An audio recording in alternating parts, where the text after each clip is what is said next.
उज़मा साहिबा का पुराना तेरा बाप सबसे बड़ी टाउट है। तूने नवाज शरीफ तेरा बाप टाउट था की वजह एक बात तो बड़ी ठीक की, पीपल्स पार्टी ने अपना वक्त भुगता, पीएमएलएन ने भुगता, आप आज आपकी जमात आज भुगत रही है, तो क्या ये अच्छा हो कम से कम गलतियों का इतराफ सारे कर लें। बिस्मिल्लाहिर्रहमानिर्रहीम, अस्सलाम वालेकुम नाज़रीन इकराम, मैं हूं अब्दुल बासित स्वाति और आप देख रहे हैं मेरा digital channel.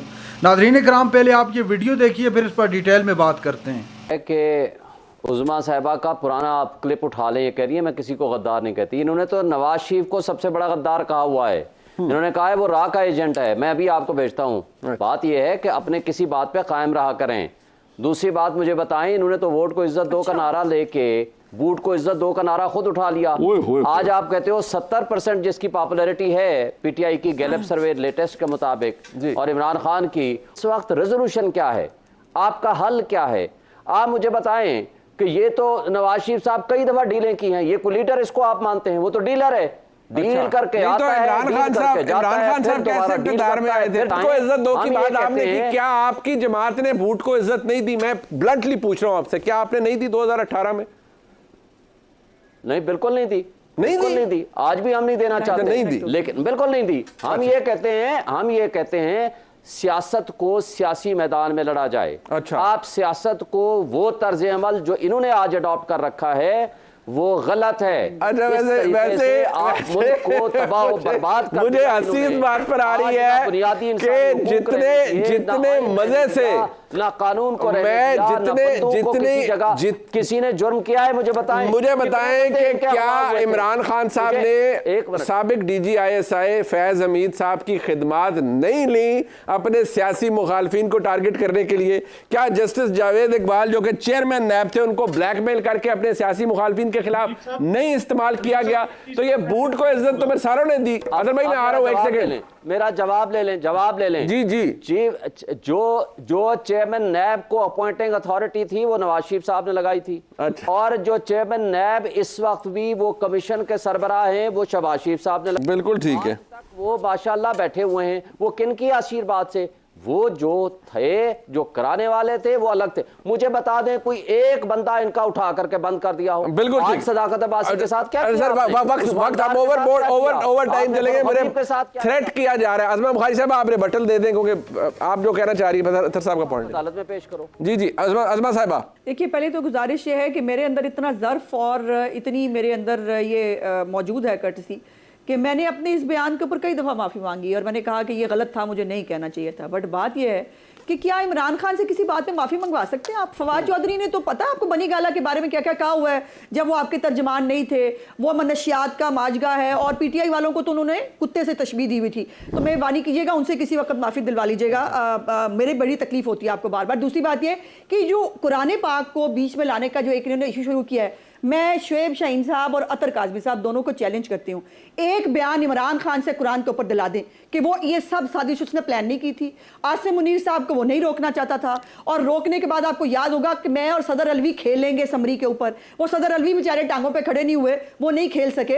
Otherwise Imran Khan ने तब भी ये करना था और उसके बाद फिर ये असम्बलियाँ तोड़कर जो है मुल्क के अंदर डिस्टेबलाइजेशन करने की कोशिश की और फिर 9 मई के जरिए क्या हासिल। अच्छा, ये 9 मई पे क्यों गए थे? फूल रखने गए थे। 9 मई का जो है वो मतलब कोर कमांडर हाउस के अंदर ये GHQ के सैर करने गए थे, वहां पिकनिक पार्टी हो रही थी, वहां पे यही करने गए थे कि फसाद पैदा करें और आसिम मुनीर साहब को जो है वो आपका पॉइंट आ गया। इनके बीच में जो पुराने मददगार थे फैज हमीद की तरह के, वो इनको सपोर्ट कर रहे थे। आखिरी पॉइंट अतर साहब, लास्ट कंक्लूडिंग कमेंट जी। कंक्लूडिंग कमेंट ये कि ये बार बार साजिश की बात इसलिए करते हैं कि ये एक आर्मी चीफ के खिलाफ साजिश कर चुके हैं। जब वो हवा में था इन्होंने नीचे एक नया आर्मी चीफ लगा दिया था, इस वजह से ये इनके अपने जहन की इख्तरा लगती। दूसरी जो बात आपने PTI वाले भी हवा में है, उनके वफाकी वुज़रा जाके हर चीज की बाजवा साहब से कहते थे कि सर ये करवा दें, सर वो करवा दें। उस वक्त तो पूरी हुकूमत चल रही उनके सर के ऊपर थी। अब इनको वही बहुत बुरे लगते हैं। तो ये इशू हमारे तो बड़े अब्बू थे, ठीक है बाजवा साहब तो आपके बड़े अब्बू थे सबके। क्या हो गया? आपको बनाने वाले वो, PTI को बनाने वाले वो, उनको चलाने वाले वो, आप लोग तो बड़े अब्बू थे। आपसे आप लोगों वाली जगह तो कोई ले नहीं सकता ना बाजवा साहब की जिंदगी में। अबुओं पे ना जाए। मैं तो बात पीटीआई की हुकूमत की नहीं, कर रहा उन्होंने था, कहा पर हुआ है उनकी पूरी पार्टी क्या होती है। अरे नहीं, एक मिनट अतर साहब की बात कट जाती आपको याद है इमरान खान साहब को भी देख लेना। अरे नहीं, आपको उनकी आवाज कट जाती है अतर खान साहब की। मैं बात पीटीआई की हुकूमत की कर रहा था, पर आपने अपनी तहजीब दिखानी थी तो वो आपको हर प्रोग्राम में दिखानी होती है। आपने किसी के वालिद का नाम लेना ही होता है। मुझे आपसे तहजीब नहीं सीखनी, मुझे आपसे तहजीब नहीं सीखनी। मैंने तो I don't want that to happen. आपको नहीं बनाया, एक मिनट, आपको नहीं बनाया। आप उसी वॉरफेयर के अंदर पैदा नहीं हुए। नहीं ये कोई कहीं पैदा नहीं होता साहब और फैज हमीद वाले दौर में वहीं से आया ना। पूछ ले नवाज शरीफ को आपने गद्दार और रा का एजेंट क्यों कहा था? नहीं, बट दिस इज नॉट अपने हाथ में रखे, सर्टिफिकेट अपनी जेब में रखे। मुझे आपसे सर्टिफिकेट नहीं ये नहीं होना चाहिए। नहीं, यहाँ आर्गुमेंट हो सकता है कोई। देखिए आप शोएब सईद साहब, आप जो टाउट रहे हैं जाके आप चैम्बर के अंदर, जो जिस तरह से आप केस बताऊं फिर। नहीं आपको उस बात तेरा बाप टाउट था। रेमंड डेविस को किसने निकाला था? तेरा बाप टाउट था। रेमंड डेविस का वकील कौन था? रेमंड डेविस का तेरा बाप सबसे बड़ा टाउट था, सबसे बड़ी टाउट है। तूने नवाज शरीफ को राह का एजेंट नहीं कहा हुआ। आदमी है तू, लानती आदमी है तो आदमी हो, वकील हो। नहीं ये कम से कम कॉन्वर्सेशन नहीं होनी चाहिए जी। और मैं अपने मेहमानों से मैं इस बात पर एहतजाज भी करता हूँ और माजरत भी चाहता हूँ कि ये मामला इस नहज पर या इस नोट पर चला गया। कभी भी बहस हो, तलखी हो, बहस ज़रूर होनी चाहिए, लेकिन कम से कम इस नहज पर मामला नहीं जानी चाहिए। नाज़रीन इकराम, आपने वीडियो देखी। उस्मा बुखारी साहिबा हमेशा की तरह इस तरह के अल्फाज अदा किए उन्होंने। यकीन मानिएगा कि यकीन नहीं आता कि किस तरह आकर ये लोग टॉक शोज़ के अंदर एक नेशनल टेलीविज़न पर बैठकर पूरी दुनिया को क्या पैगाम देते हैं। नाज़रीन इकराम, अतर काज़मी थे और शुएब शाहीन साहब तशरीफ़ फरमा थे प्रोग्राम में। अतर काज़मी ने जिक्र किया फॉर्मर हमारे जो आर्मी चीफ थे जनाब जनरल कमर जावेद बाजवा साहब, उनके मुतालिक गुफ्तगू कर रहे थे, जिस पर उस्मा बुखारी साहिबा ने वाज़ेह कहा कि वो आप सबका बाप था।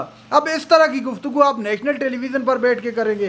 खुदारा कई मरतबा कह चुके हैं कि आप करें इख्तलाफ, आप 100 इख्तलाफ करें, लेकिन इस हद तक ना है कि। और दूसरी तरफ शुएब शाहीन साहब ने एक बात की, उनकी बात भी नामुनासिब थी, नवाज शरीफ के मुतालिक उन्होंने कहा, जिस पर फिर से उस्मा बुखारी साहिबा ने, देखिए अगर बात आपको बुरी लगती है अगले शख्स की, वो गैर पार्लिमानी ज़ुबान नहीं है। गैर पार्लिमानी से मुराद नवाज शरीफ कन्विक्टेड मुजरम है। अगर उसको कोई शख्स एब्सकॉन्डर कहता है या चोर कहता है, उसको तो अदालत ने सर्टिफाइड चोर कहा है ना, उस वजह से कहता है, वो गैर पार्लिमानी नहीं होगा। लेकिन अगर जब आप गालियों पर उतर आएंगे तो वो मेरे ख्याल से गैर पार्लिमानी होगा।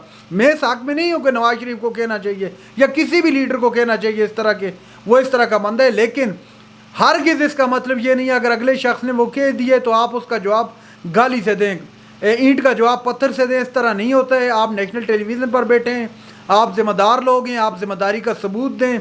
नेशनल टेलीविज़न पर बैठकर इस तरह की गुफ्तगू से खुदारा परहेज़ करें ताकि दुनिया के सामने जो हमारा इमेज है वो सही मानों में जाए। नाज़रीन इकराम, जो आजकल हो रहा है ये काफ़ी अरसे से देख रहा हूँ मैं। टॉक शोज़ के अंदर बहुत सारी वीडियोस मैंने उस मुतालिक लगाई हैं, आपने देखी भी होंगी। आपके प्यार का आप अपनी राय देते हैं कमेंट सेक्शन में, बड़ा अच्छा लगता है, बड़ी खुशी होती है। मैं कमेंट आपके पढ़ता भी हूँ और बड़े अच्छे मुझे फीडबैक आपका मिला होता है। तो इस तरह के शोज़ मैंने बड़ा आपको दिखाए और मैं हर शो के अंदर यही कहता हूँ कि ये वाला जो है तरीक़ाकार, ये गलत तरीक़ाकार है, इस तरह नहीं होना चाहिए। आप इस किसी से भी इख्तलाफ रखें लॉजिकली और उसका कुछ आपके पास सबूत होना चाहिए। आप उससे भले आपके पास सबूत ना, आप किसी से गुफ्तगू कर रहे हैं, हो जाता है गुफ्तगू के अंदर आपको गुस्सा भी आ जाता है, लेकिन गुस्से के अंदर कंट्रोल लाना सीखिए ताकि आप जिससे बात कर रहे हो, याद रखिएगा गोली का ज़ख़म तो इंसान का ठीक हो जाता है, लेकिन ज़बान का दिया हुआ ज़ख़म तक क़यामत इंसान को नहीं भूलता। तो इससे इंसान को अल्फाज का चुनाव और अगले से बात करने का तरीका इंसान को कम से कम इस चीज़ का बड़ा ख्याल रखना चाहिए। और सबसे आखिर में अगेन आप सबकी मोहब्बतों का बहुत बहुत शुक्रिया। आप जिस तरह अपना प्यार दे रहे हैं, जिस तरह आप वीडियोस के अंदर आके अपनी राय देते हैं, फीडबैक, और मैं हर बंदे का मैं कोशिश करता हूँ कि हर बंदे की जो राय होती है उस पर अमल करने की कोशिश करूँ और उस पर जो है मज़ीद बेहतरी ला सकूँ। नाज़रीन इकराम, ये थी आज की हमारी वीडियो। चैनल पर जो नए चैनल को सब्सक्राइब कर लें। अगली वीडियो तक के लिए अल्लाह हाफ़िज़।